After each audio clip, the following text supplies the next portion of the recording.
Y vamos a llevar la sesión número 3. Estamos en nuestro postdoctorado de inteligencia artificial en la investigación científica con enfoque en pensamiento complejo. Y vamos con la sesión número 3, que es de filosofía en la ciencia, en la complejidad y en la inteligencia artificial. Hemos estado hablando de todas las estructuras que tienen que ver con el hacer, el pensar. Y quiero dejarles una reflexión. Quiero empezar con una reflexión en lo que carga la pantalla, de cómo ha cambiado la educación en un contexto, digamos, de hace pues más de 60 años. Estamos hablando de que en los 60, tenía por aquí la nota que quería compartirles, que considero importante retomar el, porque de ahí va a partir el por qué tenemos que hacer filosofía de la ciencia y por qué es la parte de la complejidad. Permítame un segundito que lo tenía aquí a la mano, pero se me movió todo. Permítame un segundo. Ok, aquí está. Mire usted, póngale cuidado, muchos de ustedes están muy jóvenes, pero antiguamente el alumno llegaba con su rol de escuchar al docente, seguir normas, esforzarse y respetar la autoridad. Entonces, aquí la parte del docente era la responsabilidad, la disciplina y el compromiso. Y cuando había un esfuerzo, había un valor, había algo que se aportaba. Entonces, aprender no era solo un derecho, sino era una obligación personal del alumno y social del docente. Hoy nos enfrentamos a una juventud que quiere imponer la forma de aprender, y lo que hacen los jóvenes es cuestionar los límites, acceden a información ilimitada, lee menos, escribe peor y le cuesta sostener la atención. Vive sobreestimulado, hiperconectado y emocionalmente saturado. Entonces, quiero que recuerden estos puntos, porque normalmente hoy, si bien la inteligencia artificial hace muchos beneficios, que el principal es ahorrar tiempo. Pero nosotros, que es aquí donde quiero que partamos, tenemos que ir creciendo junto con el conocimiento de la materia que usted imparta, con el parámetro de la inteligencia artificial, es que vaya emergiendo otra formación. Y esa otra formación implica enseñarle a los alumnos a esperar, enseñarle a los alumnos a eh, no quebrarse, no o sea, someterse al castigo, al estrés. Eso es parte de lo que nos toca a nosotros. Entonces, fíjense bien, y abro este bocado citando a Immanuel Kant. Kant decía que debemos de retomar el análisis del fenómeno como lo que aparece ante nosotros.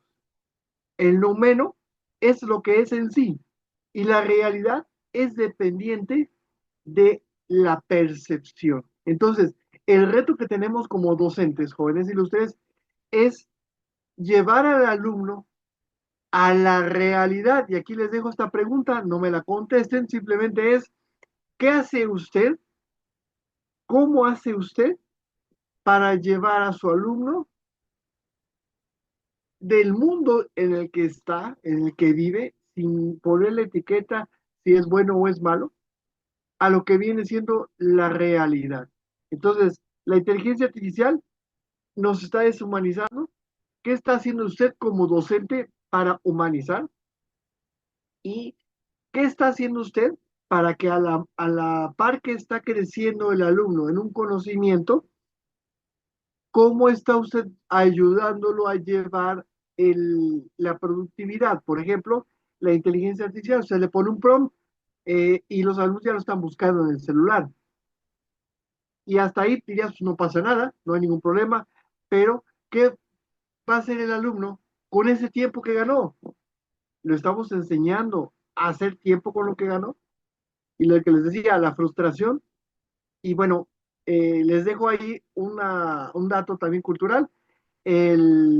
8 de enero del 2026 en el bello país del Perú, surge la ley 32385 que tiene que ver con el uso de celulares. Entonces, la pregunta es, si usted está acostumbrando a sus alumnos a usar celular, bueno, a usar inteligencia artificial, y casi todos usan la inteligencia artificial, vamos a tener un elemento muy alto en cuanto a frustración, en cuanto a estrés, porque si el alumno no tiene computadora, usaría en teoría su celular, pero ya con esa ley ya va a estar más restringida.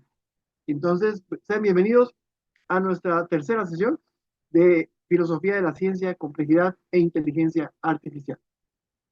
Entonces, todos estos elementos que les he comentado dan como nacimiento la emergencia de la inteligencia artificial como un nuevo actor epistemológico. Para Edgar Morin hay dos tipos de ecología. Tenemos una ecología educativa que tiene que ver con la autoecoorganización, perdón, con la ecología de la acción, la naturaleza como una factibilidad compleja, pero una conciencia planetaria y un pensamiento complejo. Pero también tenemos de otro lado el ecosistema psicológico de Bronfenbrenner, que habla de la consideración de todos los sistemas para entender eso. Entonces, cuando algo rompe este equilibrio de los ecosistemas, ya sea los educativos o los que maneja Bronfenbrenner, que se utiliza mucho en la parte psicológica, emerge una forma diferente de ver las cosas. O sea, emerge la inteligencia artificial y con ella emerge y agarra más fuerza el pensamiento complejo. Cuando se da esta emergencia, aparecen cualidades o propiedades nuevas, donde se destapan elementos cualitativamente superiores que no son reducibles a la suma de las partes. Surgen de la autoorganización o de la interacción de los componentes de un sistema. Entonces, nosotros tenemos que aplicar la filosofía para el cuestionamiento y el enfoque del pensamiento complejo para ver desde distintos ángulos ese gran todo. Estas propiedades emergentes operan a nivel del todo, y actúan y retroactúan sobre todas las partes. Si no recordamos esto, jóvenes y luces, pues vamos a perder a nuestros alumnos y nos vamos a perder nosotros en ese mare magnum de elementos, de ideas, de filosofías, de postulados que, como dice Kant, todo es subjetivo. O sea, realmente en el sentido estricto, nada es lo que uno cree que es. Pero, ¿qué son, perdón, qué son las características claves de lo que viene siendo la inteligencia artificial? Bueno, vamos a ver, de acuerdo al pensamiento complejo, que las características claves de la inteligencia artificial es la novedad y la no reductibilidad. Por ejemplo, hay una propiedad emergente como la vida, la conciencia, la cultura, que eso es cualitativamente nueva. Cuando el niño pasa de primaria a secundaria a bachillerato, está descubriendo un nuevo mundo, no lo valora, o sea, no le da la parte cualitativa, simplemente se va a una parte cuantitativa. Y como lo maneja de esa forma, no lo puede fragmentar. Y si no lo puede fragmentar, pues es más difícil de entenderlo. Luego tenemos la parte que comentábamos hace unos minutos, la autoorganización. Esa autoorganización como esa capacidad de un cuerpo, de una estructura, de encontrar su propio equilibrio en ese caos. Un ejemplo clásico que me gusta mucho citar es un partido de fútbol. Imagínese usted que en un partido de fútbol soccer expulsan al capitán del equipo. Va a haber un caos.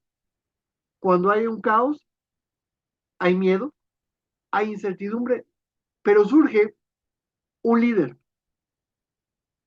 Y si los demás lo reconocen, fíjense bien, si los demás lo reconocen como líder y lo siguen, entonces tenemos que el equipo puede remontar y puede ganar. Entonces, usted tiene que situarse que su alumno está en un partido de fútbol Y el alumno viene de una corriente, viene de una estructura donde el papá, la mamá, le guiaban, expulsan al capitán del equipo. O sea, mamá y papá no está ahí, no está en la escuela, no está en la vida. A usted le está tocando ver ese caos que se está demostrando ahí. ¿Qué pasa? Que hay unos cambios fisiológicos, psicológicos, sociales, culturales, y uno de esos cambios es miedo, incertidumbre, ansiedad. Por eso es que nuestros alumnos llegan ansiosos. ¿Y qué pasa? Que cuando están ansiosos no ponen atención. Aquellos que entienden que necesitan una forma de enfocarse, de canalizarse, lo ven, lo viven y lo encausan a través de la inteligencia artificial. Es aquí donde van a refugiarse para buscar que les asesoren sentimentalmente, psicológicamente, ver videos, ver TikTok, ver lo que tú quieras para salirte del aquí y del ahora. Entonces, ¿qué les quiero decir a ustedes, jóvenes ilustres? Lo que les quiero decir a ustedes es, número uno, tu alumno te va a llegar en el momento de crisis. Tranquilízate, acéptalo, o sea, visualízalo así. Dos, tu alumno va a buscar encauzarse, fugarse con otra cosa. Y podemos aquí hablar de alcohol, de drogas, de sexo, etcétera, etcétera.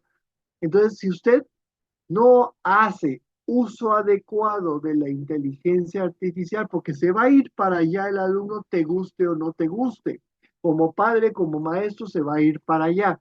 Pero si tú lo retas, si tú le das un enfoque, si tú le das una utilidad, entonces vas a hacer que lo que de por sí quería el muchacho en la parte de la fuga, lo va a poder aterrizar a un fin que tú estás proponiendo.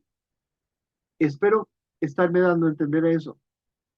Entonces, todo alumno de bachillerato, secundaria en adelante, está en la parte de caos, está en la etapa que expulsaron al capitán del equipo.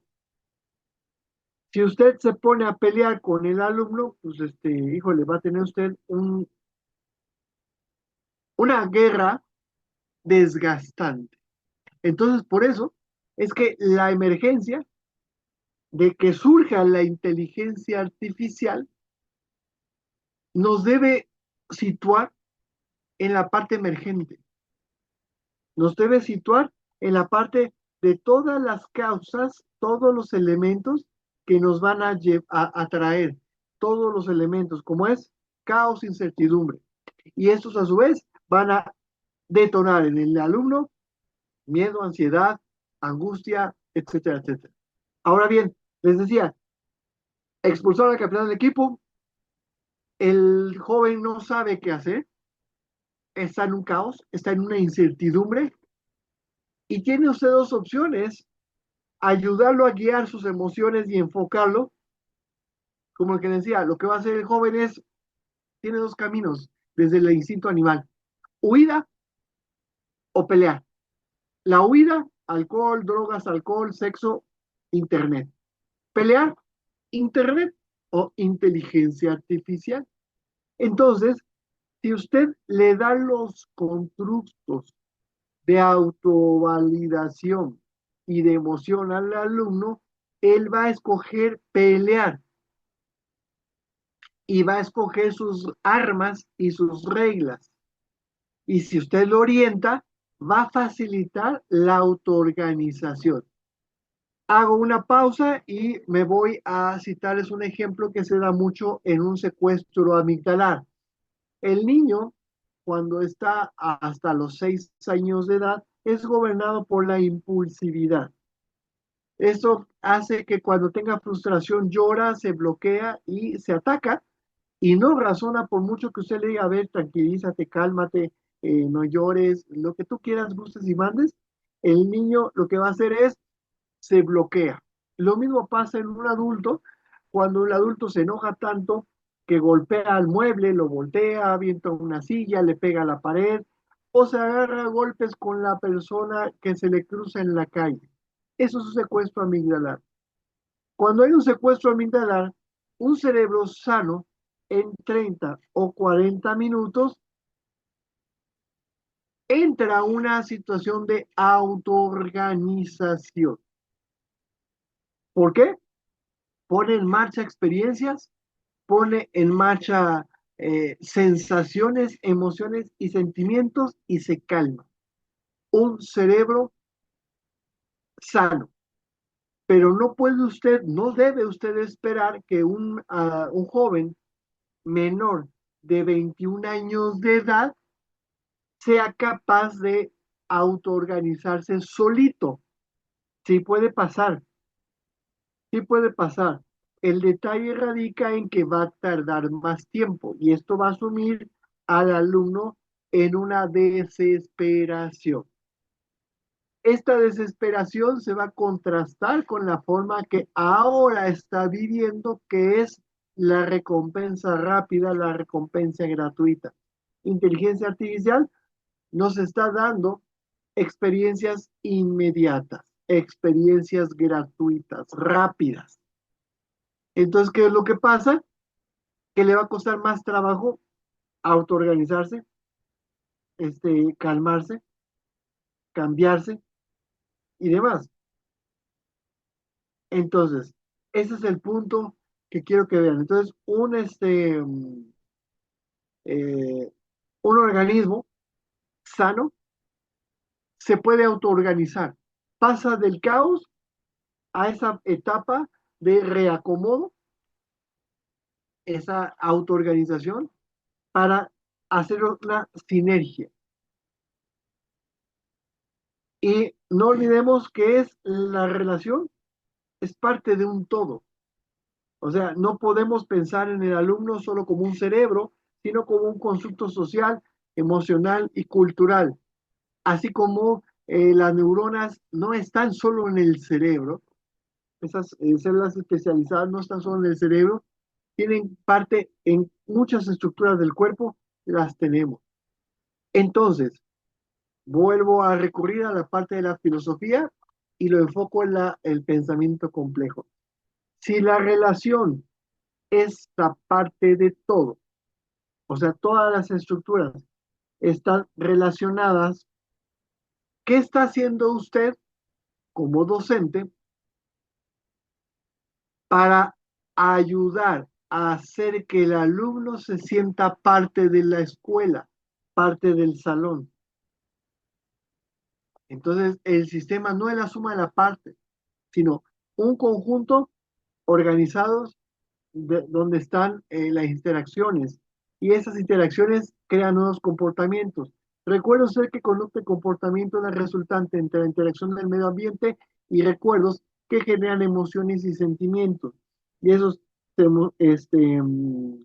emociones y sentimientos van de la mano a generar manifestaciones físicas como viene siendo conductas y comportamientos. Y cada entidad tiene una retroalimentación. O sea, las propiedades que emergen del conjunto a nivel macro, como estos macrosistemas, influyen y condicionan el comportamiento de los componentes individuales a nivel micro. Entonces, les decía, ¿cómo hace usted para que el alumno se sienta parte de la escuela? ¿Cómo hace usted para que el alumno se sienta a gusto? Si no hay emoción, no hay aprendizaje. Y después es durante la clase, se tiene la retroalimentación, se tiene la ventaja que van a una escuela donde puedes verle la cara a los alumnos. Hoy la mayoría de alumnos demuestran la inseguridad y no prenden la cámara y eso dificulta que el docente pueda retroalimentarse. Entonces no sabe si lo están ignorando, si están durmiendo o algo así. Se respeta, cada quien sabrá de lo que se oculta, de lo que tiene miedo, del motivo, la mejor no de su cámara, lo que sea, pero la inteligencia artificial, la tecnología está haciendo que la gente se aleje. Entonces, esa es parte del reto que vamos a tener como docentes cuando no tienes una forma de retroalimentarte porque tus alumnos no comentan, no prenden la cámara, no usan un chat, se limitan al sí, al no, si es que bien te va, si es que están interactuando, si es que están en clase, porque pueden tener la cámara, bueno, pueden estar en la sala, pero no están encendidos o no estar ellos ahí pendientes, pueden estar tomándose una cerveza, pueden estar comiendo, pueden estar con la familia, y esto dificulta que una estructura pueda tomar un cariz de conjunto.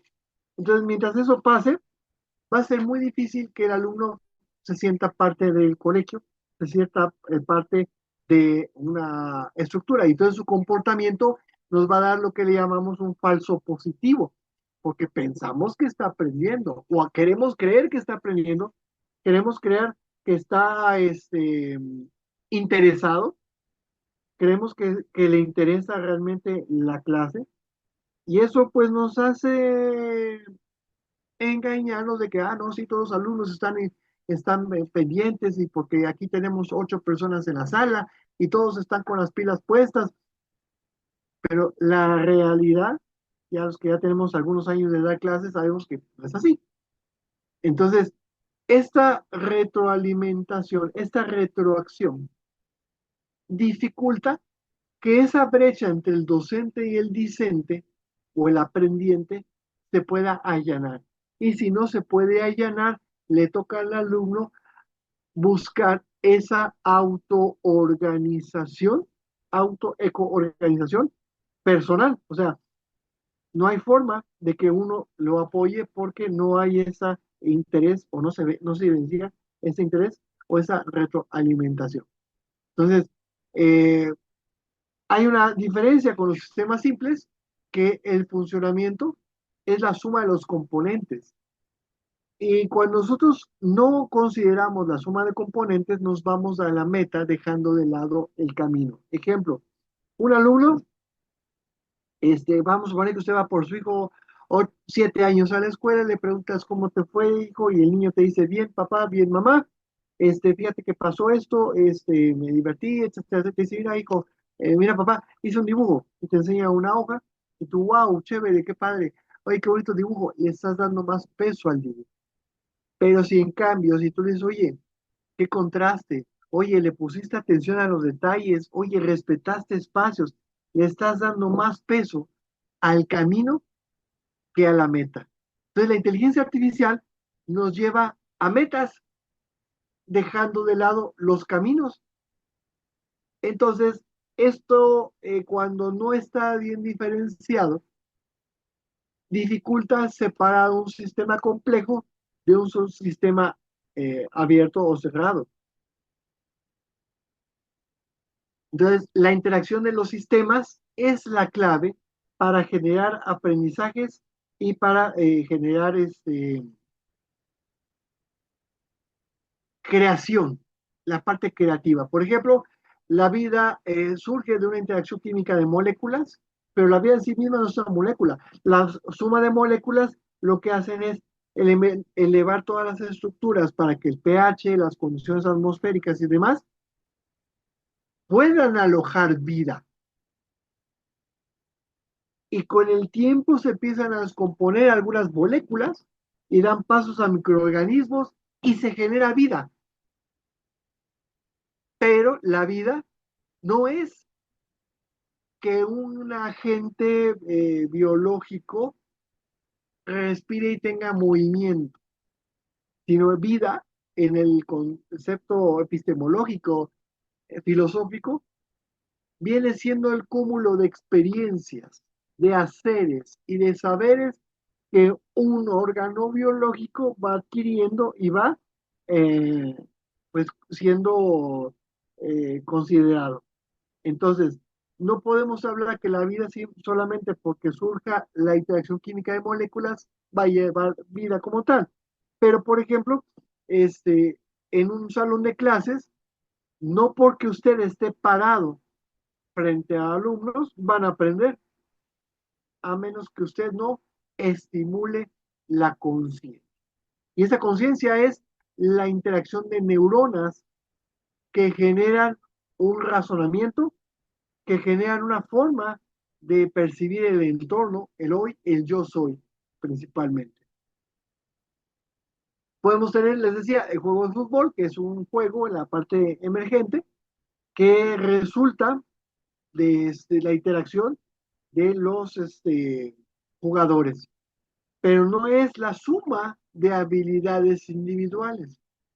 El juego es el placer, es la interacción de las personas que participan en aportar sus habilidades individuales. Entonces, si usted quiere que realmente sus alumnos aprendan, tiene que manejar la parte lúdica, en donde, número uno, lleve a observar, a introyectar a los alumnos sus propias habilidades.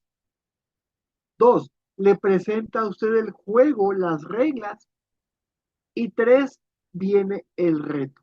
Y entonces vamos a tener un partido reñido, vamos a tener un partido donde la gente va a dejar la camiseta y demás.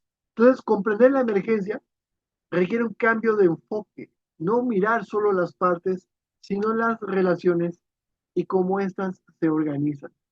Entonces, cuando hablamos de la emergencia de la inteligencia artificial, es el surgimiento de capacidades inesperadas y complejas como un razonamiento creativo o comprensión del contexto. Imagínese usted en un salón de clases y un día no llega el maestro. ¿Qué hacen los alumnos? Se van. En lugar de enfrentarse al reto que era, oye, a ver, hoy vamos a hablar de inteligencia artificial. ¿Qué te parece si hacemos una lluvia de ideas? O sea, si alguien propone, se hacen postulados, hacen hipótesis, y entre todos ahondan en la inteligencia artificial. Ese día no habrá sido un día de desperdicio, ese día habrá sido un día nutritivo, pero no se ancló ni dependió a a un actor. Entonces, esto es la resultante de una capacidad inesperada y compleja que derivó de un razonamiento creativo en una comprensión de contexto. Pero ¿qué es lo que hacen hoy los jóvenes? No hay clases, o sea, me voy, o sea, y no me importa la clase, o sea, el alumno ya no cree en ese mito social que se venía vendiendo. Antiguamente te decían, es que si tú tienes una licenciatura, vas a ganar más. Y si tienes una maestría, vas a ganar más. Y si tienes un doctorado y un postdoctorado, vas a ganar más. Hoy, la mayoría de personas ya no se la creen. Ya saben que no importa el título universitario. Si te lo piden en algunos trabajos solo por requisito, pero usted puede ser docente y tener solo una licenciatura en gastronomía y dar otra clase que no tenga nada que ver con su carrera. Entonces, el doctorado, como lo conocemos, va a desaparecer. China, hace 15 días, acaba de emitir los primeros doctorados por habilidades. ¿Qué quiere decir esto? Ya no tiene usted que hacer tesis, ni aguantar la monserga de un tutor, ni estar 4 años leyendo y citando y acomodando. No, eso ya no importa. Hoy, si usted tiene una idea y la puede plasmar y la hace realidad, China te da un doctorado por una universidad. Y no es un doctorado honoris causa, ¿eh? No es un doctorado honoris causa. Entonces, ya se está perdiendo la esencia de un estudio. Entonces, si hablamos que las personas menores de 40 años podían aspirar a un doctorado o un postdoctorado como un signo de estatus, de calidad, de mejora académica y que dijeras, wow, este compa está bien preparado, ya no, eso ya no se maneja igual. Entonces, aquí la pregunta es, nosotros, en la sociedad que vivimos hoy, ¿estamos necesitados de un surgimiento de un líder, alguien que demuestre capacidades inesperadas y complejas y algo que detone a través de un raciocinio, que tome los datos que hay y sepa qué hacer. Entonces, el punto que les quiero decir es que ustedes como docentes en un salón de clases tienen que estimular a que el alumno saque lo mejor de sí mismo. Y para ello tiene que ir de la mano con elementos éticos, elementos que lleven a un derribe de sesgos algorítmicos y que en lugar de hacer un desplazamiento laboral y crear una dependencia, es que creen su propio espacio. Pero ¿qué es lo que pasa? En México, las licenciaturas se limitaban por lo general de 7 a 10, las más comunes, derecho, administración, medicina, psicología, etcétera, etcétera. Hoy ya no. Ya las empresas ya no te contratan por un título universitario, te contratan por qué sabes hacer con la inteligencia artificial, qué puedes hacer. Y eso está generando desplazamiento laboral. Pero por otro lado, está generando dependencia. Y esto trae como consecuencia la parte de una alteración de la conciencia artificial. ¿Qué es una conciencia artificial? Es la percepción que tenemos, percepción, como decía Kant, de nuestra realidad desenfocada del aquí y el ahora. ¿Por qué? Estar en pantallas, estar tanto tiempo con una LED azul, está haciendo alteraciones de melatonina, está liberando neurotransmisores y esto empieza a crear gente cuando pasan de 60 años de edad y están empezando a usar pantallas o usando pantallas, el riesgo de Alzheimer se duplica. El riesgo de alteraciones que pueden llegar hasta crisis convulsivas como una epilepsia se dispara. En el caso de los menores de edad, está teniendo un atrofiamiento en percepción, memoria, atención, en respeto y algunos otros elementos que se encuentran alojados en la corteza prefrontal. Entonces, ¿qué es lo que tenemos que estar considerando nosotros? Bueno, que la inteligencia artificial actúa a través de lo que se le llama un pensamiento este, predictivo. O sea, se alimenta de lo que ya está en la nube, lo conjuga, lo ensambla y te lo presenta. Eso es el machine learning. Pero ¿qué va a pasar cuando todo lo que se puede conjuntar llegue a su fin? O sea, que ya no se puede conjuntar nada más. No hay quienes estén, bueno, sí hay, perdón, quienes estén creando un nuevo saber, nuevos conocimientos para que de ahí se alimente la IA y esto sea un bucle que nunca tenga final. Entonces, el comportamiento predecible que nos da la inteligencia artificial no es más que la unión de conocimientos que toma. Pero cuando esos conocimientos que se toman generan una nueva perspectiva, estamos hablando de un comportamiento impredecible. ¿Por qué? Porque esto solamente lo sabe la inteligencia artificial. Esto es, si yo meto tal algoritmo y tal algoritmo, a lo mejor sale esto y a lo mejor la inteligencia artificial hace esto. Cuando sabemos de qué va, pues no tenemos tanto problema para ponerlos de manera ponderable. Pero el detalle radica en que hoy la mayoría de gente se siente eh, feliz porque hace uso de la inteligencia y está pensando menos. Y ese es el peligro. Están pensando menos. Entonces se concentran menos, opinan menos y, por ejemplo, una tesis, si usted tuviera que hacer frente a su tesis o su trabajo final postdoctoral y lo hace con inteligencia artificial, difícilmente va a poder sustentar el 100%. Todo lo pueda sustentar hasta un 80%, un 60%, dependiendo qué tanto se comprometió usted en su trabajo. Pero cuando no podemos hacer cambios o hacer modificaciones de ese tipo y hacemos la inteligencia artificial el superhéroe que viene a salvarnos a nosotros, entonces ahí tenemos un grave problema.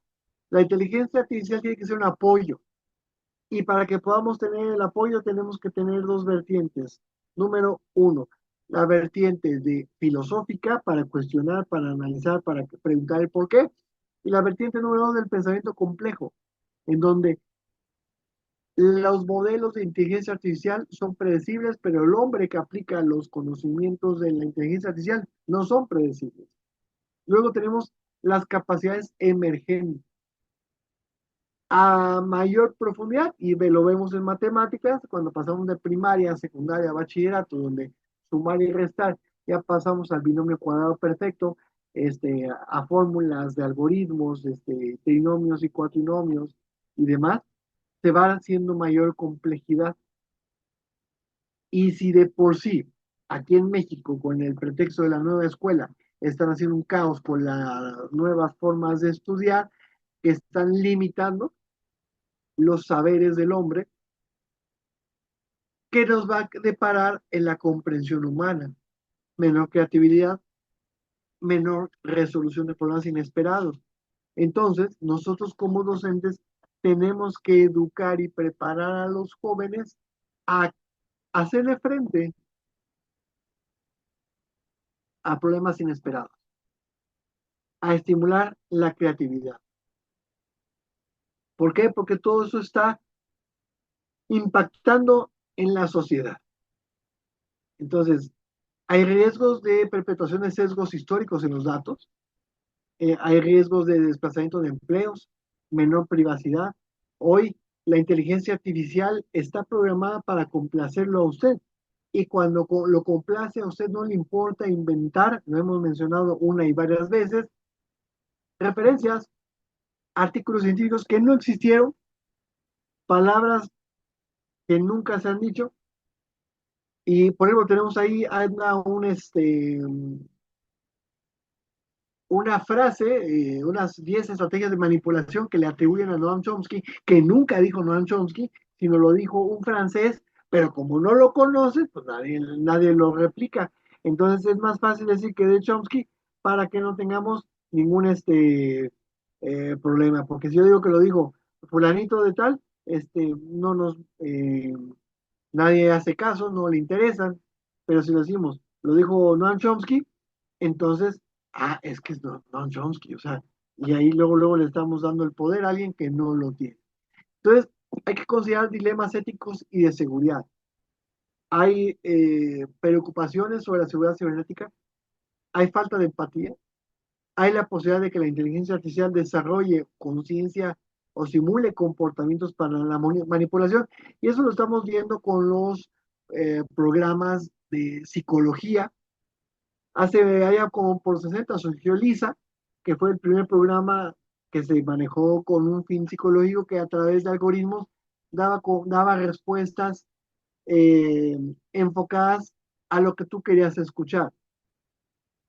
Hoy la inteligencia artificial simula comportamiento, no es que te comprenda. Ya cuando cambió ChatGPT 5, le quitaron mucho esa parte humana porque antiguamente sí la gente ya se estaba desvinculando del sí mismo, del yo soy, y que llegaba a un brote psicótico y donde preferían interactuar con una computadora, con una inteligencia artificial que con un hombre. Esto es muy parecido al fenómeno psicológico que se da con los adultos que tienen hijos, bueno, tienen perros, mascotas, gatos, que vuelcan todo su amor y toda su atención hacia un animal. No estoy diciendo que sea malo. Lo que estoy diciendo es que estás volcándote a un animal con el pretexto de que el animal nunca te va a traicionar, que nunca te va a ser infiel, que nunca te va a fallar, que no tienes que más darle de comer, que no habla, que no protesta. Entonces, la inteligencia artificial está desplazando ya las mascotas y porque te dicen lo que tú quieres oír. Entonces, el peligro al simularse comportamientos humanos es la manipulación, la dependencia y el abatimiento, la habilidad emocional.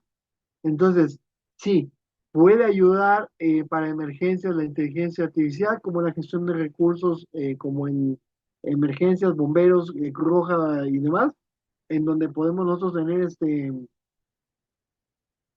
que a través de pantallas podemos estar midiendo la presión arterial a una persona, la glicemia y un algo, etcétera, sin ningún problema. Pero son pocos los elementos que ayudan. La inteligencia artificial, jóvenes, no es buena y no es mala. La inteligencia artificial le va a dar el sello el hombre que la aplica y cómo la aplica. Entonces, nos dice Mario Arias Oliva de España, con la emergencia de la inteligencia artificial, sí, parece que la sociedad se está dando cuenta de los problemas que presenta. Y el riesgo no es que se dé cuenta de los problemas que presenta. El riesgo que se da es que ya te diste cuenta de los problemas y no haces nada. O sea, ese es el principal peligro que se da.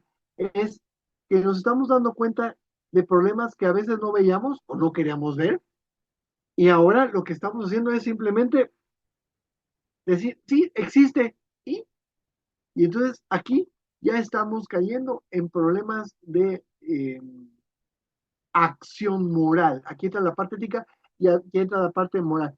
Entonces dice, sí, siempre ha habido manipulación. Los míos tienen sesgos, pero detrás de ellos hay un profesional. En redes sociales no.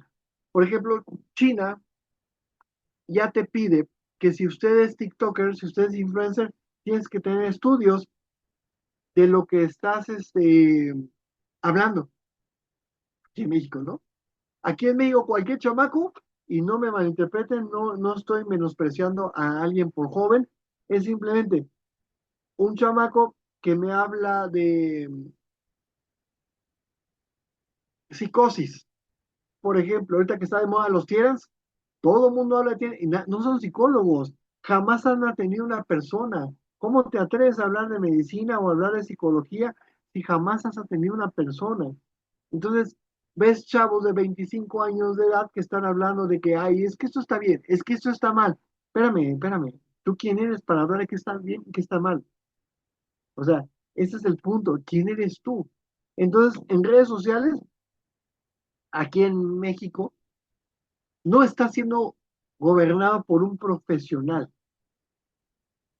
O sea, y ese es el peligro que tenemos. Entonces, antes estábamos preocupados por privacidad, pero ahora nuestros datos, pues, nos están manipulando. O sea, nuestros datos nos manipulan.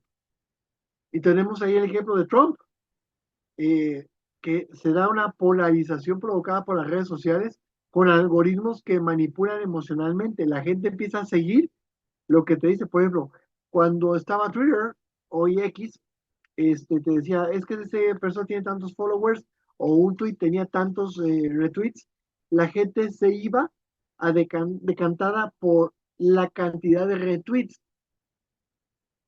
y estaban dejando de lado la capacidad de pensar y asumir las responsabilidades. Entonces, lo que tenemos que hacer nosotros es tomar lo que nos toca, asumir nuestra responsabilidad y entender, a ver, la inteligencia artificial llegó para quedarse, eso no lo podemos cambiar, pero no por ello renuncies a tu actuar con ciencia y conciencia. Entonces, nos están manipulando ahora. La inteligencia artificial sabe que estamos aquí, que estamos juntos por los datos de Google y está mezclando los datos de geolocalización, de contactos, de intereses, de edad, y de ahí nos compara con el resto de patrones de redes sociales y nos publica un post que sabe que nos va a gustar. Así es como entran los algoritmos. Si usted una vez entró para ver una bolsa Louis Vuitton, cada vez que usted abra Google, te va a salir un comercial de bolsas de Louis Vuitton. ¿Por qué? Porque ya están tus datos ahí. ¿Y qué crees? Eso no se borra. Es que, doctor, yo sé cómo podemos borrar nuestro historial. Sí, pero se queda en la deep web, no lo vas a borrar. Entonces, en los medios tradicionales hay profesionales que introducen una cierta visión de la noticia, pero la han contrastado. Y quiero resaltar la palabra profesional. Usted le pide a un alumno que haga un trabajo y lo hace. Hoy hay algoritmos para que tú puedas brincarte a los detectores de plagio. Tú como docente tenías un Turnitin y tú podías someter a un escrutinio un texto y te decía, ¿sabes qué? Tantas coincidencias, así que es igual a plagio, ¿no? Pero inclusive hay prompts y eh, hay inteligencia artificial como un Gemini que ya cambió, que te acomoda al grado que tú no puedas detectar si hubo plagio o no. Entonces, ¿qué te queda? Como docente, como profesional, el pedir lo que lo defienda de manera oral. Y ahí te vas a dar cuenta si el alumno hizo ese trabajo él o no. Ese es el punto. Porque, por ejemplo, hoy vamos a suponer que usted hace un texto y el texto puede ser detectado como plagio y jamás usted hizo ningún plagio. O sea, simplemente no hizo un plagio, pero lo está detectando así el algoritmo. Entonces, en la academia sí lo podemos manejar así, pero en redes sociales no. Entonces, las nuevas generaciones se informan a través de ellas. ¿Por qué? Porque es más rápido. En lugar de leer un libro, en lugar de leer tantas páginas del periódico, tanto en la pantalla como en físico, la gente quiere tiempo, quiere tener más tiempo libre, pero no tiene la ética ni la filosofía para saber qué va a hacer con su tiempo libre. Entonces, ¿qué pasa? Es más fácil irme a un TikTok de un segundo, un minuto, para enterarme de otras ideas. Entonces, entre más likes, más atrae mi atención, pero atraer atención no significa que eso esté bien o que eso esté mal. Simplemente es yo incrédulo, que esa es parte del error que tienen los jóvenes.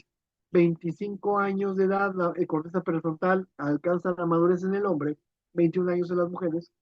Los chicos de secundaria y de bachillerato no tienen esa madurez, por lo tanto, se van más fácil a los engaños. Hay más likes, entonces es bueno porque tiene más likes. Entonces, si yo quiero vender una película, si quiero vender un libro, yo hago un prompt donde quiero que pongan muchos likes para ese libro y créeme que se va a vender. Entonces, la frontera del uso de las tecnologías en marketing está en la política. ¿Qué es la política? El noble arte de lograr que tú hagas lo que yo quiero y dejarte contento. Y para que nosotros podamos aplicarla de una manera adecuada, necesitamos filosofía. Entonces, antes las elecciones se ganaban con carteles y con periódicos. Luego se hizo con la parte de las televisión y luego las redes sociales. La diferencia, chicos, es que ahora nosotros somos el producto.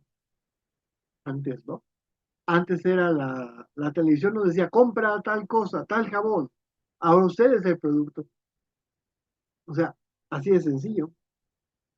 Entonces, no tenemos una conciencia, no vemos las consecuencias de abrir una cuenta de Facebook o de Gmail que jamás se pueden borrar.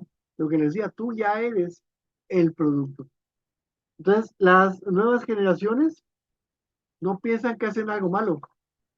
O sea, no les importa que tengan sus datos, tus fotos. Y dices, es que yo no estoy pagando por eso. Estoy de acuerdo. Pero gracias a tus fotos, alguien puede hacer uso de eso, poner una voz, quitarte la ropa. ponerte una condición comprometida. Imagínese usted como docente que alguien truquea una foto de usted donde se ve que está usted recibiendo dinero de un alumno. Ese alumno que reprobaste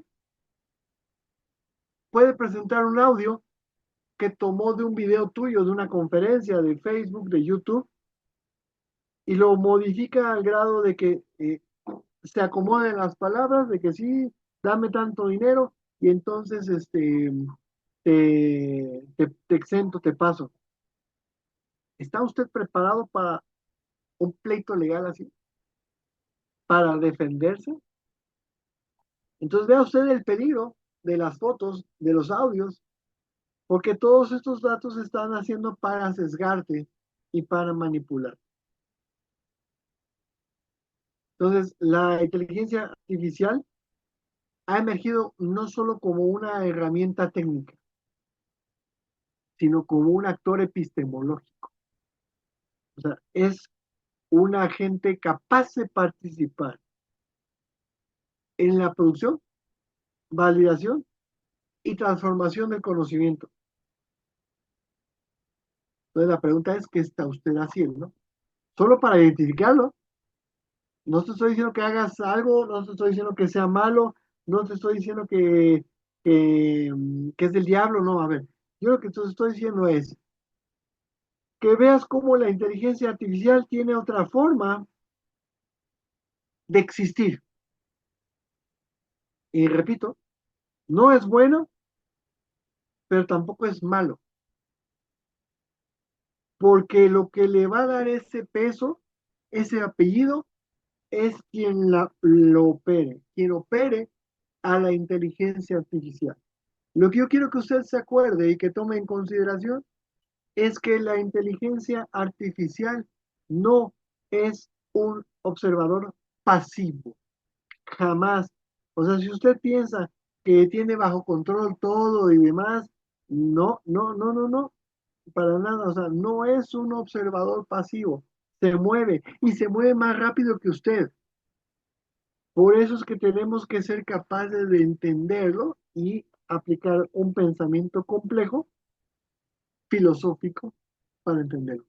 Entonces, cuando nosotros estamos hablando de un agente cognitivo emergente de la IA, que a través del deep learning genera nuevo conocimiento, pero no estamos preparados para ese nuevo conocimiento. O sea, la inteligencia artificial avanza por acá, crea un nuevo conocimiento y usted está acá, porque usted le dijo que lo creara, o usted le dio las herramientas que ocasionó fortuita o inconscientemente que se creara, pero usted se quedó aquí. Entonces, de tal manera que si usted quiere hacer una miga, tiene que crear con Deep Learning, con inteligencia artificial, pero usted también tiene que ir miles de pasos adelante para que sea una relación sana socialmente hablando, no solo entre usted y la IA, sino entre usted y a quien usted sirve o a quien usted trabaja.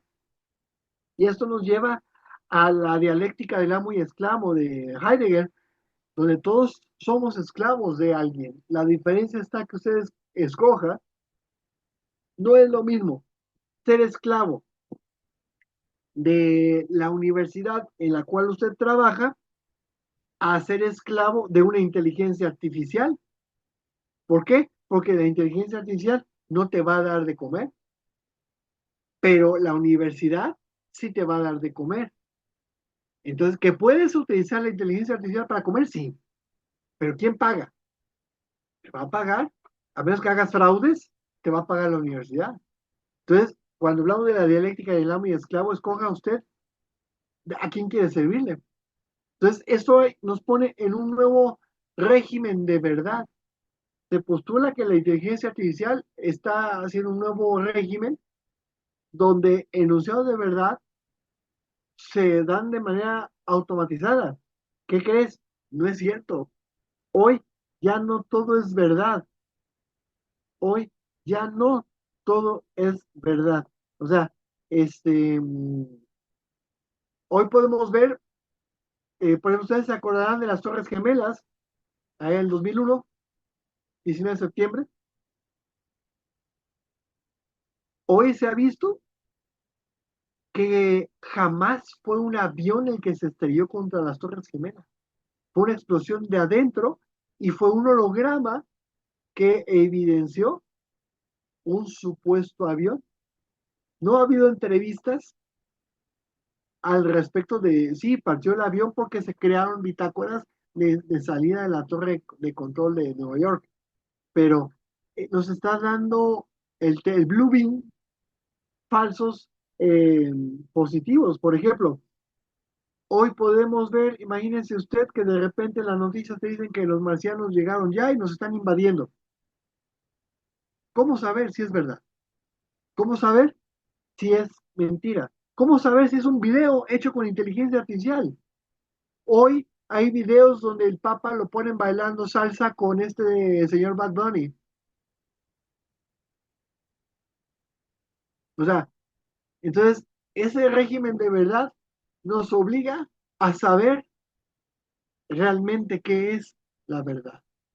Entonces, sí, ayuda y transforma la ciencia porque actúa como un descubridor en el campo científico y médico, valida hallazgos, encuentra patrones inalcanzables, reduce tiempos de investigación. Pero a ver, yo les pregunto, si la inteligencia artificial, y no tengo nada contra la inteligencia artificial, si la inteligencia artificial fuera la maravilla, como dicen, ¿por qué no se ha descubierto la vacuna contra el SIDA,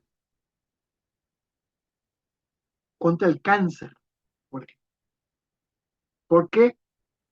Porque a lo mejor ya se descubrió, pero a alguien le conviene no tener cura. ¿Por qué? En la Agenda 2030 dice que tiene que haber menos hambre en el mundo, pero no te dice cómo. ¿Qué tal si esta forma del cómo fuera dejando morir a más personas? Ahí se los dejo para que lo razonemos. Entonces también nos da un comportamiento emergente porque desarrolla lenguajes intermedios o soluciones creativas a problemas antiguos, pero digo, no ha podido crear otras ideas, otras formas de pensar, y eso nos lleva a definir la agencia. Entonces, ¿la inteligencia artificial es un agente epistémico autónomo o es una herramienta que transforma nuestra propia capacidad de conocer y pensar o delegar? Entonces, lo que muchas personas están haciendo es simplemente dejarle todo el peso como agente epistémico autónomo, y pocos son aquellas personas que son capaces de entenderlas y aceptarlas como una herramienta que transforma nuestra propia capacidad de conocer. ¿Cuáles son los desafíos epistemológicos? Tenemos la parte de caja negra que plantea problemas sobre cómo entendemos y justificamos el conocimiento generado por la inteligencia artificial, pero también produce sesgos humanos, plantea interrogantes sobre la validez y la justicia epistémica. O sea, un alumno que te presenta una tesis que en su mayoría está hecha con inteligencia artificial, ¿usted lo reprueba o lo aprueba? Si usted lo reprueba, puede ser porque no tiene el conocimiento o porque no está evidenciando el conocimiento, pero podría no aplicar el que usted lo repruebe porque demostró un conocimiento tecnológico para cumplir una meta. Entonces, por eso les decía, ¿qué es lo que usted quiere eh, enseñar? ¿La importancia del camino o la importancia de la meta? Entonces, tenemos que recuperar la relación hombre-máquina, donde cada quien tiene que asumir su rol epistemológico, sin perder la parte crítica humana. Entonces, recapitulando, la emergencia de la IA como actor epistemológico redefine el conocimiento, este, y lo mueve de un modelo híbrido hacia una epistemología o sea, la conferencia de la inteligencia artificial y la IA, que es vital para el desarrollo científico contemporáneo. Entonces, Edgar Morin nos habla en 1984 en Ciencia con Conciencia que debemos de superar la visión reduccionista y neutral de la ciencia, integrando la ética, la reflexión crítica y la complejidad del conocimiento. Morin argumenta que los científicos tienen que ser responsables del impacto social y ecológico en su trabajo. Fíjense, vean ustedes el peso. De acuerdo a Morán, tenemos que ser capaces de ser responsables del impacto social. ¿Cómo pondera usted el impacto social? O sea, ¿cómo pondera usted el impacto social? Que aprenda a su alumno. Si el alumno aprende, ¿podríamos darnos por satisfecho? ¿Qué es aprender? Si nos vamos a la epistemología de aprender, que es un cambio de actitudes y de conoceres y de la aplicación de saberes, pues sí podemos hablar de que puedo evaluarlo y medirlo, pero no ahorita. Es como, por ejemplo, cuando me dicen, es que una persona es un buen padre o una buena madre porque su hijo terminó la escuela, la secundaria, el bachillerato. Yo creo, yo creo que cuando hablamos de un buen padre o un buena madre, es de cuando tus hijos ya son adultos y se pueden enfrentar a problemas de la vida. Si tú los enseñas a ir a resolver problemas de la vida, un divorcio, la muerte del cónyuge, quedarse sin trabajo, y este hijo, esta hija lo resuelven asertivamente, entonces usted creó un buen hijo o una buena hija, una buena hija. Pero de otra manera, el que memorice un alumno y acredite con 10 un examen, a mí no me habla de un aprendizaje. Por eso es que yo les pedí a ustedes un artículo de reflexión, un ensayo, porque yo quiero llevarlos a que ustedes sean conscientes de su impacto social como docentes, con la filosofía y con el pensamiento complejo. Todo esto critica al cientificismo porque Morales denuncia la visión de la ciencia como una objetividad pura. Cuando no es una objetividad pura, hay valores, hay ideologías, hay prejuicios del científico. Pero ¿qué pasa cuando el padre, madre, no le da valores y quieren que en la escuela les des valores? ¿Qué pasa cuando el alumno viene con ideología? ¿O qué pasa cuando el docente escribe con prejuicios? En algunos artículos que he escrito, en libros y en revistas indexadas, yo cuestiono los sesgos de algunos escritores que buscan sustentar su trabajo como un yo egoico donde yo tengo la razón. O sea, a lo que voy es, yo voy a hablar de que las plantas son verdes por tal cosa, pero el constructo, el marco teórico está enfocado a demostrar que yo sé, no está abierto, no está lejos de sesgos, no está sin manipular. Y esto es una paradoja de la especialización. ¿Por qué? Porque yo me ciego, me cierro a lo demás y me caso con lo mío. Acuérdense que hablábamos en la primera sesión, complejo viene a decir de complexus, que quiere decir eh, inter, interestructurado, intertejido, que obliga, como lo hemos visto de la transdisciplinaridad y la multidisciplinaridad, nos lleva a entender que tu ciencia, la que tú estudiaste, no es la única, ni la debes de tomar como la non plus ultra, sino que tienes que considerar que hay más. Entonces, a veces nos casamos con nuestra ciencia y pensamos que todo es esto, y si no es esto, pues no es ciencia. Y te lo vemos hoy, que todos los No, las publicidades de Facebook, de TikTok, todos hablan de neurociencias porque lo neuro es lo de moda. Cuando estuvo lo de la pandemia, todo era resiliencia y era la palabra de moda. Entonces, la idea, el reto de Edgar Morin es que salgamos de la paradoja de la especialización. Si usted es licenciado en Derecho, si usted es licenciado en Economía, está bien, pero aquí la invitación es, abra más allá de que no solo es la única rama y no porque usted haya estudiado algo es porque es lo mejor. Es como cuando estábamos en la primaria y que te dice, ¿qué grupo es el mejor, el A o el B? Si tú vas en el A, tú ibas a decir que el A. Y si tú ibas en el B, ibas a decir que el B. Entonces, aquí la idea de Morán es que abandonemos la paradoja de la percepción de la ciencia como la única y que es la mejor porque yo lo digo, no, pero no es así. Y hay que buscar la reintroducción del objeto. O sea, tenemos que reintroducir al hombre, a ese ser que piensa, a ese ser que siente, a ese ser que razona en conciencia y en sujeto.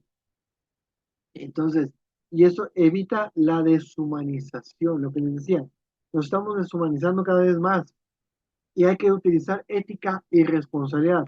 La ciencia no es buena o mala, es la resultante de la aplicación del hombre que aprieta la tecla. Y eso tiene que ir a la mano con el diálogo con la sociedad. O sea, buscar superar la brecha entre las ciencias naturales, humanas, promoviendo algo que se llama ciencia nova. Esta ciencia nova debe llevar a una reflexión sobre sí misma, aplicando conocimientos, investigaciones y avances científicos para proteger, mejorar y preservar la vida. Hoy, les digo, yo doy clases en otros postdoctorados, en otras universidades, en el doctorado, postdoctorado, maestría, licenciatura, y en las tesis todo el mundo me habla del cómo ayudar, cómo servirse para que la inteligencia artificial eh, rinda mejores rendimientos en matemáticas. Sí, pero yo no he visto a alguien que dé recomendaciones de cómo protegerse de la inteligencia artificial, cómo cuidarse, cómo hacer un buen uso de la inteligencia artificial. Raro es, raro es el que ha hecho artículos al respecto. ¿Eh? Raro es. Todo el mundo habla el uso de la inteligencia artificial para la mejora del aprendizaje de inglés, de otra lengua, de matemáticas. Sí, está chévere, está bien, pero ¿y quién va a hablar? ¿Cuándo vamos a hablar? Y esto es generar nuevas formas de ciencia. Esa es la parte importante que tenemos que hacer. Es, si usted, les decía la sesión anterior, usted es postdoctor, ya no es un doctor, ya no es un doctor, sino que usted va más allá y es capaz de producir ciencia. Fíjense bien, un licenciado tiene su licenciatura, su documento que lo avala, lo permite, lo autoriza a ejecutar, a hacer. Chévere, perfecto. El maestro te especializa, o sea, eres máster en esto y te especializa. El doctorado es de esa especialización que tienes, eres doctor en hacer algo más, pero ahora tienes que ser capaz en el doctorado. Escribías artículos porque demostrabas tu valencia y tu solvencia intelectual y tu solvencia académica en el dominio de un tema y por eso ya eras autoridad para poder dar un argumento, para poder dar un comentario de algo y eso es, se hacían papers y demás. El postdoctor tiene que ir más allá de replicar lo que ya otros han dicho. El postdoctor tiene que ser capaz de crear nuevos conocimientos, romper paradigmas. O sea, el postdoctor, jóvenes y adultos, tiene que ser capaz de romper. esas barreras. Y la consigna es bienestar humano y de ecosistema. Atendiendo qué? A las falencias que tenemos en el mundo, y esas falencias que tenemos en el mundo son desafíos sanitarios, ecológicos, sociales, y esto tiene que ir de la mano con un enfoque de cuidado. O sea, hay que escuchar, hay que cuidar, hay que proteger. Pero si usted está con que mi área que estudié es la non plus ultra y ya, desde ahí ya perdimos Houston. Entonces tenemos que ver todo, todos los parámetros, pero desde una sintaxis más a fondo para entender lo que nos rodea. Y esto implica abrirnos a entender que otras ciencias también son útiles y son importantes. También otra de las posibles ideas que podemos tener es la sostenibilidad ambiental. ¿Qué estamos haciendo para la sostenibilidad ambiental? O sea, ¿qué estamos haciendo para desarrollar nuevas ciencias, nuevos estudios, nuevos parámetros? De eso les decía, un postdoctor tiene que ser capaz de crear nuevos conocimientos. Si no crea nuevos conocimientos, perdónenme, pero usted solamente es un postdoctor de papel. Pero si usted aplica lo que dice, crea, entonces tenemos algo muy, muy, muy, muy interesante en lo que se dice. Tiene que ser una finalidad. Y bueno, Edgar Morin nos habla de la ciencia con conciencia a través de una práctica científica, reflexiva, ética, filosófica, que busque lo que hemos estado hablando de una u otra manera, es la mejora a la vida. O sea, esa es la consigna. Sí, conocer el tecnicismo, sí está muy bien, pero es estimular el pensamiento crítico, ya lo hablábamos con los alumnos, es que sean capaces de enfrentarse a la rehumanización, número uno. Dos, a entender la falta de tiempo. ¿Qué vas a hacer con la falta de tiempo? Serían doctor, es que, o profe, es que con un prompt o con inteligencia artificial todo es más rápido, ¿sí? Estoy de acuerdo. ¿Y qué vas a hacer con ese tiempo que ganaste? Cuéntame, platícame. Entender la parte de la frustración. ¿Qué va a pasar cuando te des cuenta que las cosas no son como tú pensabas? Porque la inteligencia artificial así te las está pintando. Entonces, tenemos que partir de esa parte, de ese parámetro, del qué, cómo, cuándo y dónde. Salir de la parte técnica para irnos a la parte científica. Somos científicos, tenemos que comportarnos como científicos, tenemos que pensar como científicos, tenemos que ir más allá del plan común. Y esto es redireccionando a nuestros jóvenes en el aquí y en el ahora y el cómo lo vamos a estar manejando.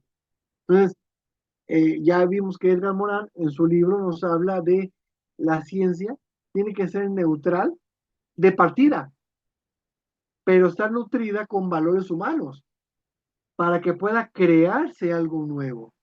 Y si nos vamos al pensamiento complejo es integrar disciplinas, perspectivas, para que se intercomuniquen entre el hombre y la sociedad.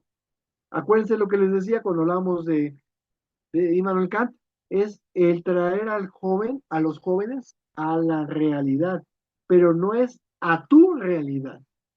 Esa es la realidad como esa parte que equilibra el número con el fenómeno. O sea, ese es el punto importante. Entonces tenemos que hacer que nuestras clases estén impregnadas de ética, de reflexión, del análisis crítico, objetivo, para que se pueda dar un cambio, que pueda mejorar la existencia humana, que se respete el entorno. O sea, esa es parte de nuestro reto como docentes y aparte como postdoctores es crear. Entonces hay que tener una conciencia crítica que no solo acumule datos, la tenemos que llevar a nutrir una reflexión, una ética que lleve al joven a enfrentarse a un partido que de repente le expulsan al capitán.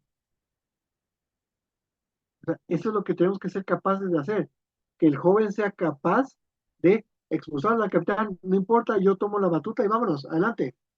Entonces, tener una conciencia crítica. Si usted, por ejemplo, educa, vamos a poner que usted da clases de economía, usted no le va a enseñar al alumno cómo defraudar al fisco, ¿no? Malaría.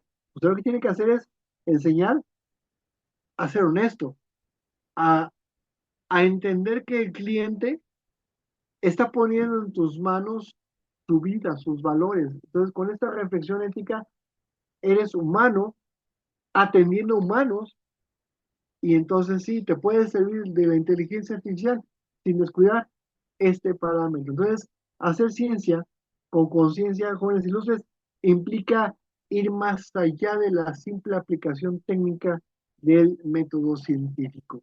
Es integrar la ética, la reflexión crítica, la complejidad y, y la responsabilidad social en el proceso investigativo.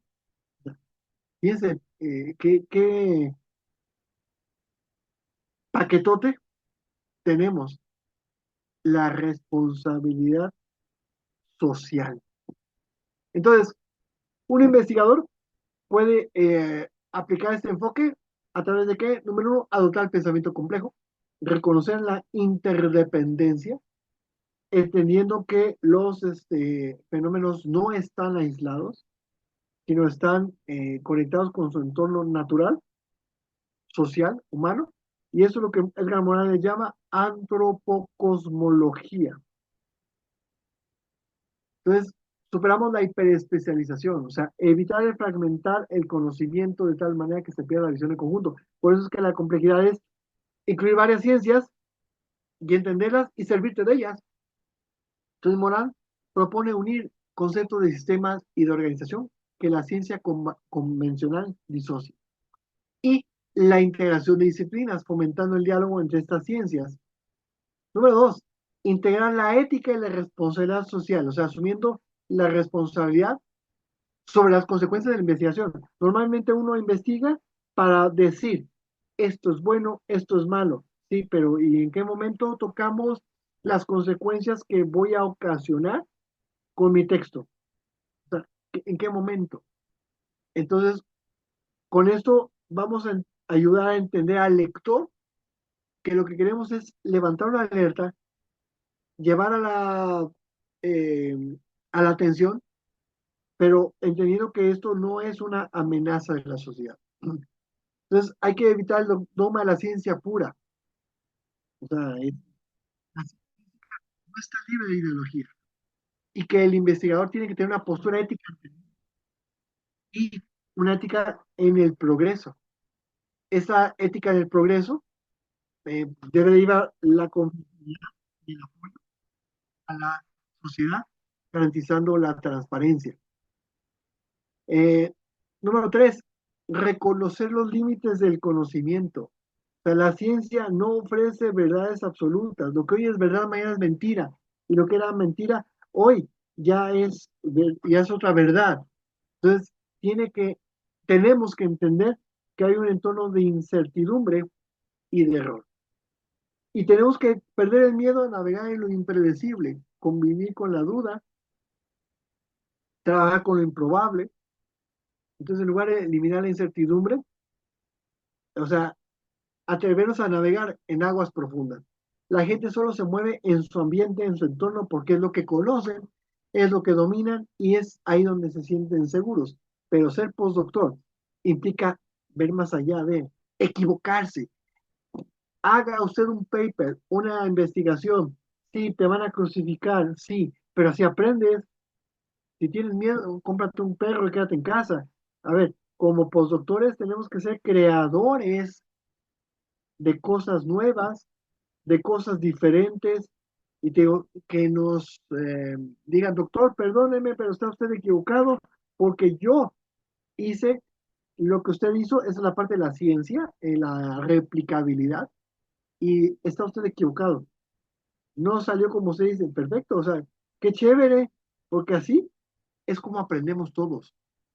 Pero si usted solo quiere escribir artículos de lo que conoce, jamás va a salir usted del entorno pues, que ya vive y que ya conoce. Entonces, hay que reconocer el sesgo, entender que el investigador no es un observador neutral. Hay que conocer los principios de incertidumbre cerebromental y racional. Ver la parte de la crítica histórica, o sea, el concientizar sobre la parte histórica y social en donde se realiza la investigación. Usted puede decir, doctor, es que lo que usted investigó en su libro no estoy de acuerdo por esto, por esto. Yo te pregunto, ¿en qué contexto estamos hablando? Hace 20 años, ya las cosas cambiaron, ya las cosas cambiaron. Hay que buscar la democratización del conocimiento, hay que apropiarnos desde el constructo social de la ciencia y la tecnología para llevar el conocimiento a la comunidad y motivar a la investigación más allá de la academia. Hay que reflexionar y esa reflexión tiene que ser compartida. No solamente es una reflexión de mí hacia mí, sino al mundo, porque no hay que creer en entidades supraindividuales como estados o grandes corporaciones. Aquí en México está el CONACYT, que paga a investigadores, casi siempre maestros o doctores, para hacer investigaciones. Y tu única chamba es esa, investigar.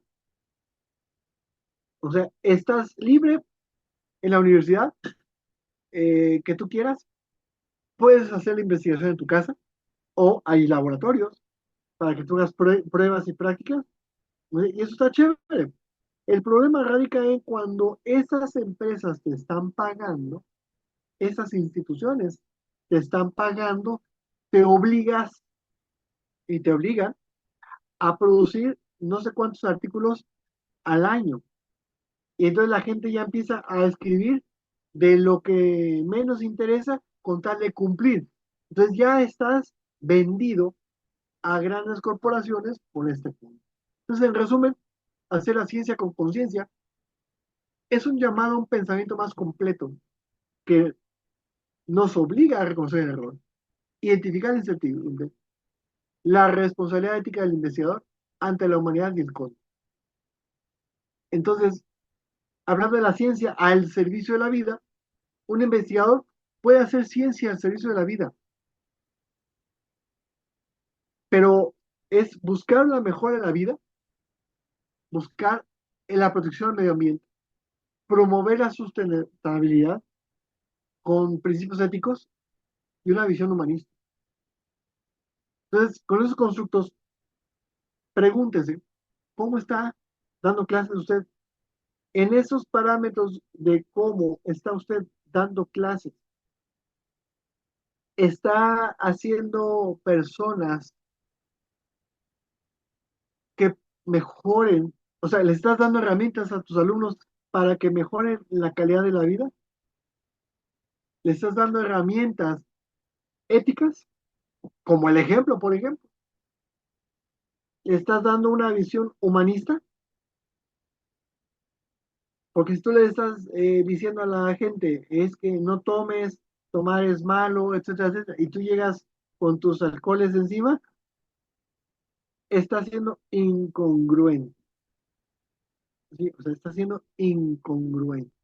Entonces, ¿qué es lo que tenemos que hacer?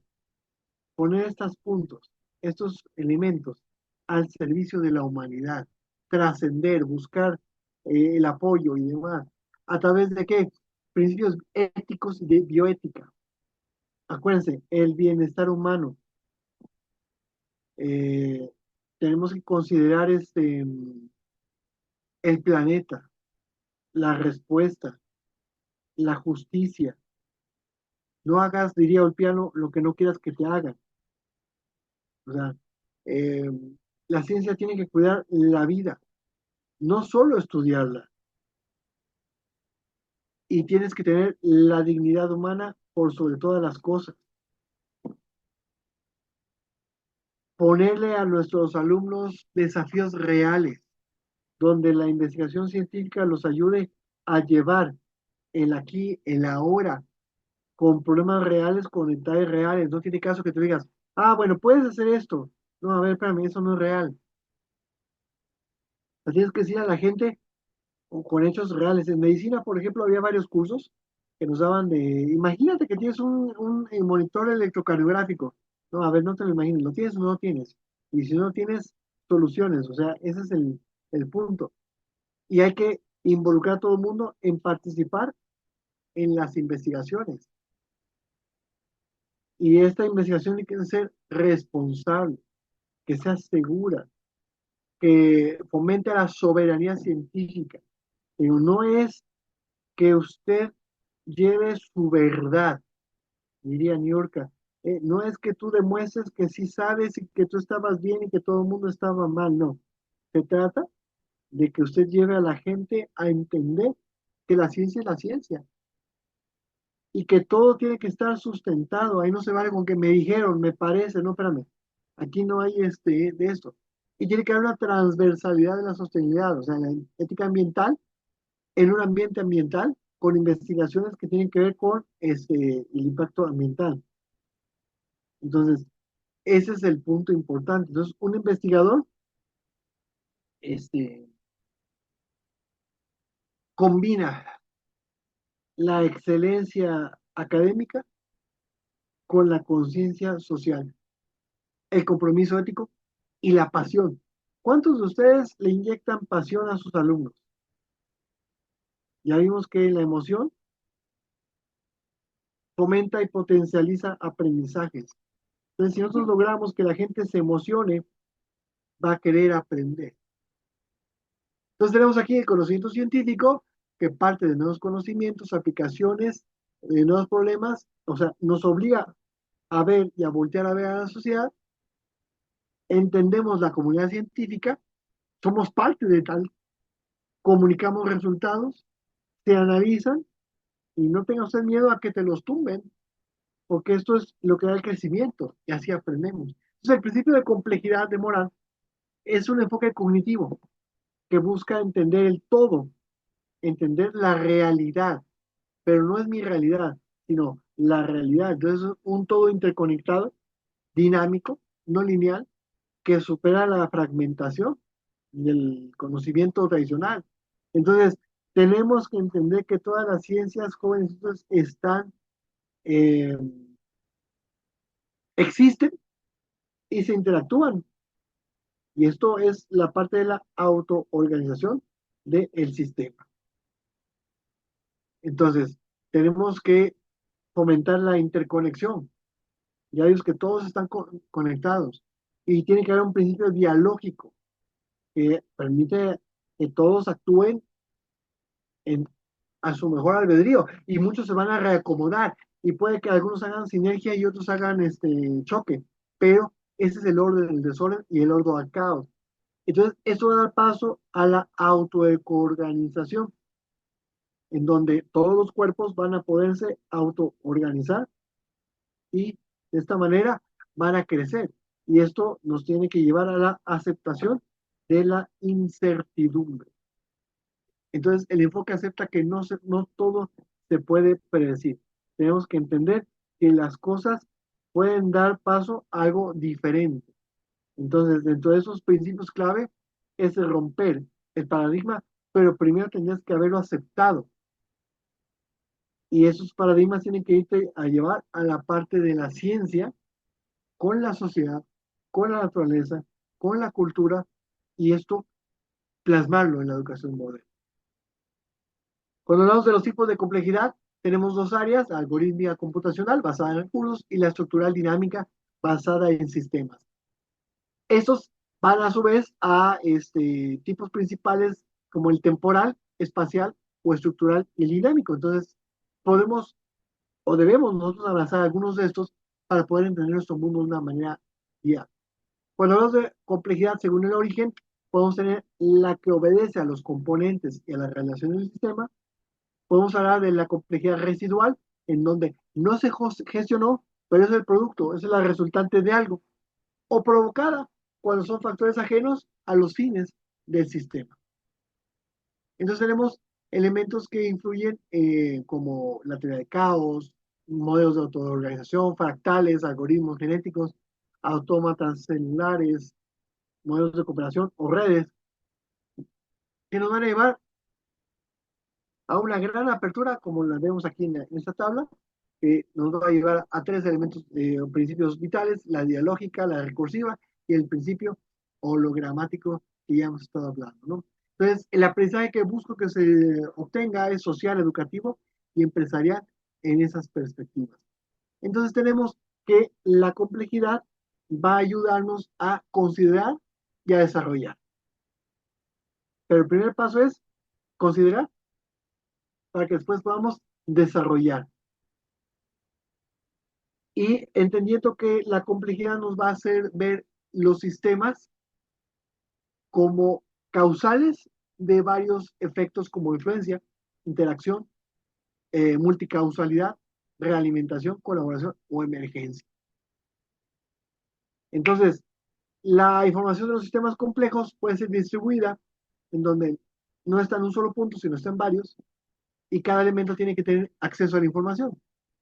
Por ejemplo, un ecosistema tiene acceso a la temperatura, la humedad y demás, pero podemos tener constructos no lineales en donde se transmiten de muchas formas y se propaga igual de muchas formas. Entonces, esto significa que la información puede cambiar su significado. Una red social tiene la información de nuestras personas y se propaga y puede llegar a un gran número de personas. Y esto se puede ampliar o se puede atenuar de acuerdo a los actores diversos que interactúan, ¿no? Recuerda el principio de la emergencia, en donde se pueden crear nuevos patrones y estructuras a partir de la interacción entre elementos del sistema, y esto simboliza que la información puede dar lugar a fenómenos que no se pueden explicar, al menos no en ese momento, pero hay que aceptarlos, hay que entenderlos como el mercado financiero. Tenemos un mercado financiero que fue visto en lo definitivo. Adelante, doctora.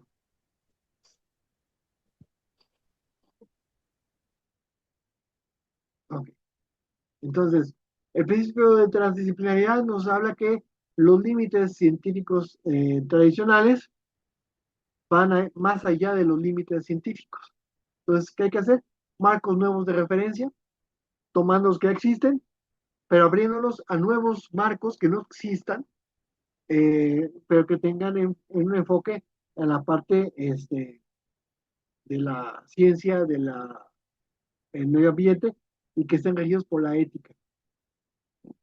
Aspectos claves de la transdisciplinariedad: la trascendencia de fronteras, o sea, no pensar que en una ciencia es la única; la complejidad y el holismo, que ya hemos estado hablando; la cooperación académica y social, que es parte de lo que hacemos aquí en el Colegio de Investigación y Docencia del Perú, entender todas las ciencias que actúan, buscando que cada actor asuma el rol que le toca y que juntos podamos proponer soluciones para abordar problemas reales en el mundo real. Entonces, hay una carta que se hizo en 1994 sobre la transdisciplinaridad, que reconoce la existencia de diferentes niveles de realidad ideológica.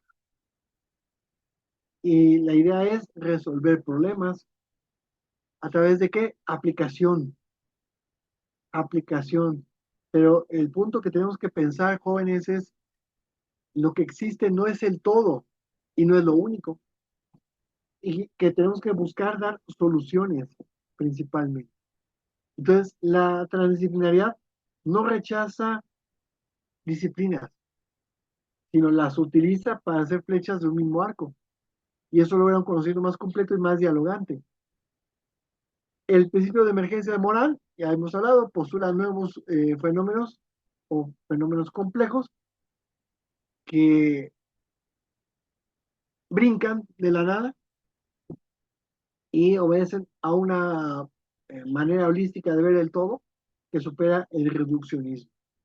Aspectos claves para considerar: superación de la suma, la autoorganización, que ya hemos estado hablando de manera general, la relación con la complejidad como ese todo que emerge, como un comportamiento colectivo, por ejemplo, eh, que esto aplicando los conocimientos nos va a dar luz para entender el más del todo.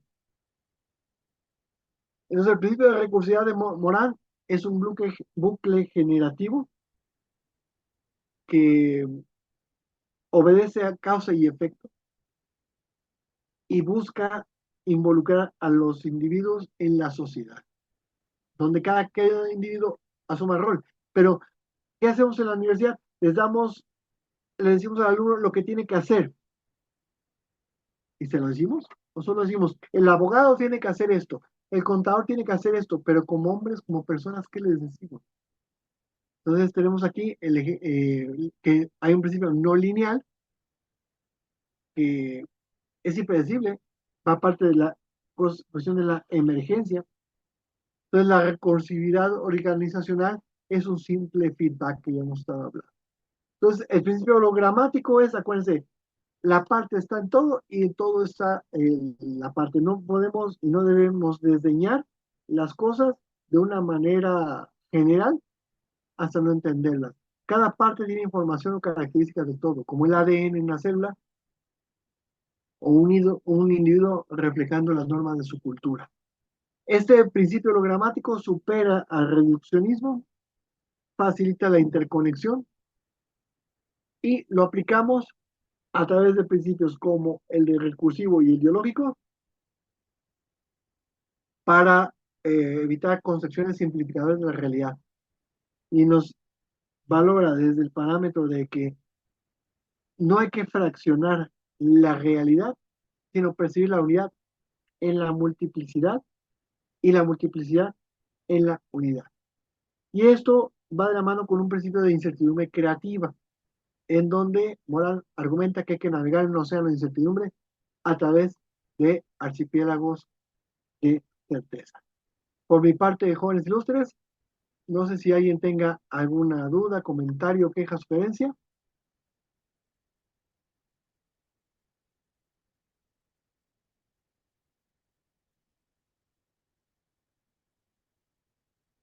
¿No?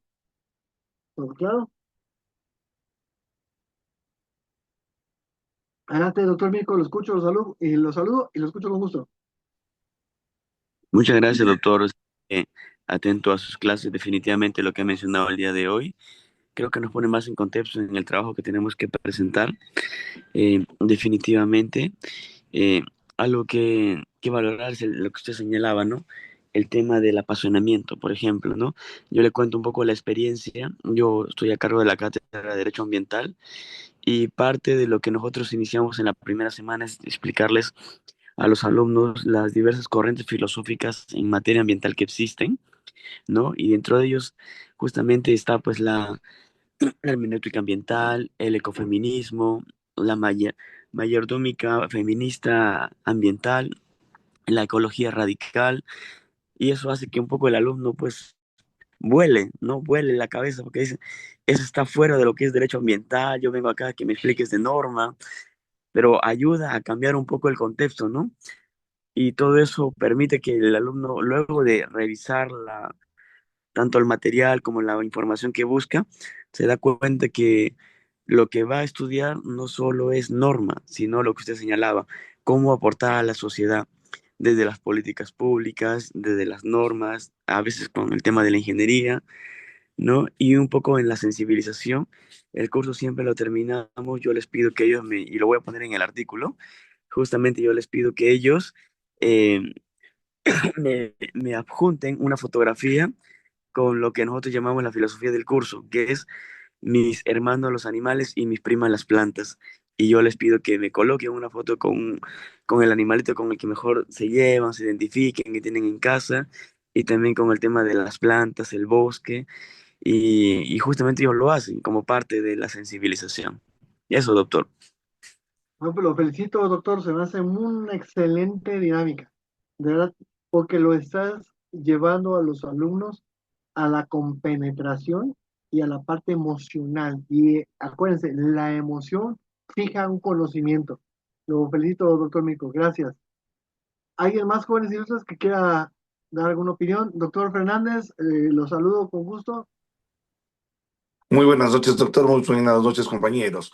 Sabe que alrededor de la ponencia de hoy y de la explicación hay muchas preguntas interesantes que se nos vienen a la mente, pero algo que lo que coincido es que nadie ha pensado en cómo asegurarnos de, por decirlo, cómo cuidarnos y protegernos de la IA. Sabemos que la IA está aquí para quedarse y no se va a ir. Sabemos que simplifica el mundo, pero ¿hasta qué punto nos puede beneficiar y cómo cuidarnos de ese manejo? Yo creo que esa reflexión hoy nos permite entender y tener una visión clara de por qué este postdoctorado nos permite abrir la mente y con seguridad a partir de ese momento abrir la mente de nuestros estudiantes. Porque si bien es cierto, nosotros les hemos explicado el correcto manejo, el cómo hacerlo, en qué beneficia, pero no hemos reflexionado junto a nuestros estudiantes el hecho de que quizás esto puede volverse al final del día una adicción que no me permita pensar, que no me permita crear, sino que que me obligue a codepender. Yo estoy sumamente agradecido por la clase de hoy. Me llevo esa parte que creo que va a ser mi tema de ensayo, porque esta parte de reflexión, porque no hablamos de un grupo de niños o de jóvenes o de adultos, hablamos de la humanidad en general, porque es un fenómeno que se está viviendo en cualquier espacio social. Entonces, este gran impacto de decirle a la gente o de ver este punto de vista de cómo cuidarnos como ser humanos para no perder esta esencia, creo que nos permitirá avanzar de mejor manera con una correcta aplicación de IA. Muchas gracias, doctor, por la clase de hoy. Gracias, doctor. Con sus palabras, me siento satisfecho del módulo. Eso es lo que yo busco, es sacudir, despertar conciencias. Y ahora el reto, chicos, jóvenes ilustres, es que ustedes abonen estas semillas que les estoy dejando para que germine en nuestros alumnos. Ese es el reto, porque sentarse 2 horas, 4 horas está chévere, puedes estar escuchándome con una cerveza y sin problema, pero es, sí, doctor, se los mando con gusto, doctor Mico. Pero, entonces sí es importante, que todo esto nos lleve a una reflexión. Gracias, doctora Alex. Doctora Carmen, la escucho con gusto, la saludo y la escucho con gusto. Sí, buenas noches, doctor. Doctor, quisiera antes de repente decir mi comentario. La clase pasada no pude, o sea, entré, pero luego me desconecté. Usted comentó sobre unos, bueno, ya he visto la clase grabada, comentó sobre unos links, ¿no? Unos libros que podríamos leer. No sé si podría pasarlo, por favor, para poder leer, porque se ve interesante en lo que usted mencionó. Sí, déjeme, se los vuelvo a poner aquí, Sí, por favor. con mucho Sí, gusto. con respecto así algo breve sobre su ponencia de usted hoy, el día de hoy, que bueno, nosotros que somos ¿no? docentes de ya universitarios, ¿no? De pregrado, algunos de posgrado. Bueno, como se dice, ¿no? La inteligencia artificial está transformando radicalmente. O sea, en todos los tipos de experiencia, no solamente en la docencia, sino también en el ámbito del trabajo, hasta en las familias, ¿no? Porque ya ahora ya todo, ya hasta mis hijos pequeños que tengo, me dice, mamá, un momentito, tú no te preocupes. Voy a ver acá, la guía me dice exactamente todo, y verdad, se lo dice todo. Yo le digo, Dios mío, ¿cómo hago? Ya estos chicos ya no quieren reflexionar, ¿no? O sea, porque se sientan y empiezan y le hacen trabajo todo exactamente. Entonces, le digo, o sea, es un poco alarmante, pero a la vez nos ayuda a nosotros como que nos simplifica un poco de poderles enseñar, pero después, ¿cómo será después, no? O sea, ¿qué es lo que se va a lograr con el tiempo? Y eso es un poco de temor como mamá, ¿no? Como mamá es un poco de temor de cómo ellos lo van a tomar acá unos 2, 3 años más, ¿no? Ese es algo así un poco que quería reflexionar sobre su ponencia de hoy día. Gracias, doctora. El reto con su hijo va a ser que su hijo aprenda a diferenciar qué es verdad y de qué no es verdad. ¿Por qué se lo digo, doctora? Porque hoy le digo, pueden grabarte los hackers y pueden robar tu voz y pueden hablarle a tu hijo, decirle, mamá, me sustrajeron de casa, necesito que deposites tantos dólares o tantos soles. Si no educamos a los niños desde ahorita a diferenciar qué es verdad de qué no es verdad, cuando el niño esté en una confronta, no va a saber qué hacer. Acuérdense el caso que les puse, es en cualquier momento expulsan al capitán del equipo. Entonces, quédense con ese punto. Piensen en cada momento, cualquier momento, pueden expulsar al capitán del equipo. Entonces, le estás enseñando a tus hijos qué hacer si expulsan al capitán del equipo. O sea, imagínense, si usted el día de hoy dejara este mundo, ¿sus hijos saben qué hacer? Entonces, a eso es el reto que yo quiero que ustedes se queden, que tengan presente y que se ubiquen, quiero que se vean, por favor, chicos, como postdoctores. O sea, el postdoctor debe dejar de repetir pan con lo mismo. El postdoctor tiene que crear artículos, tiene que crear conciencias, tiene que crear conocimientos. Ese es un postdoctor. Si no somos postdoctores, o bueno, si no creamos documentos, perdónenme jóvenes ilustres, y lo digo con todo respeto y con toda humildad, no somos doctores, no somos postdoctores. Porque si solamente estamos replicando lo que alguien ya dijo, por ejemplo, que está de moda ahorita que estuvo la pandemia, la palabra resiliencia, y hacemos N cantidad de libros y de artículos de resiliencia, pues sí, pero ¿qué diferente ofreces tú? O sea, ese es el punto que yo quiero que ustedes se queden con la reflexión. Muchas gracias, doctora. Ya puse las ligas aquí en el chat de los artículos para que luego le den una leidita. Gracias. ¿Alguien más que desee hacer uso de la palabra, jóvenes ilustres?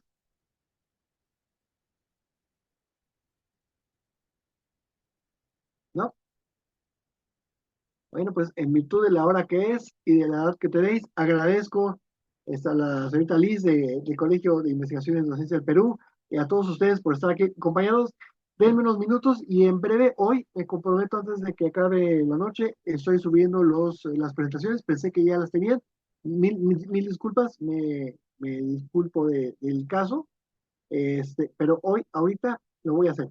Entonces, gracias por su tiempo, gracias, señorita Liz, gracias a nombre del Colegio de Investigación del Ecuador por estar con nosotros, por escogernos para ser parte de este fenómeno maravilloso, de este postdoctorado de inteligencia artificial en la investigación científica con enfoque en pensamiento complejo. Gracias, tengan muy buenas noches y cualquier cosa, estoy a la orden. Rápidamente reviso los comentarios que me pusieron por aquí. Sí, no, doctor Rico, ahorita en eso estoy poniéndonos, precisamente pasándolos a PDF, porque luego pesan mucho y ahora se los estoy mandando.